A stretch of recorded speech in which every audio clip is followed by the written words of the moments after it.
Romans 11:26 says all of Israel will be saved. What does that verse mean? Well, all Israel will be saved. That's in the future. There will be the salvation of the nation Israel. Paul basically in Romans 11 is saying that the gifts and callings of God are not repented of. God doesn't change his mind. And in the Old Testament, he promised salvation to Israel.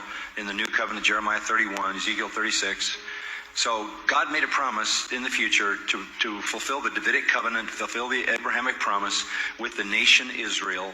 Even after they killed the Messiah, you remember in the early part of the book of Acts, Peter gets up and identifies what they had just done, but says, you are still the people of God. God has a plan for the future salvation of Israel because his gifts and callings are not subject to repentance.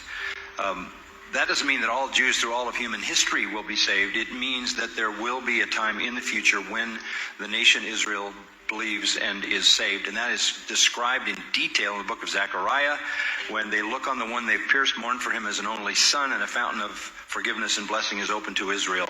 And then it follows into the kingdom. Isaiah 53 will be the confession of the nation Israel when they are saved. Because what he's prophesying is the future salvation of Israel when they look back and say, he was wounded for our transgressions, he was bruised for our iniquities, and by his chastening we have shalom with God.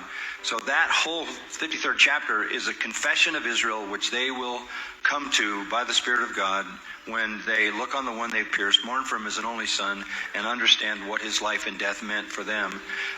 The prophets also say that the 2/3 of the Jews will be purged out, but there will be a future salvation of living Jews who make up the nation Israel.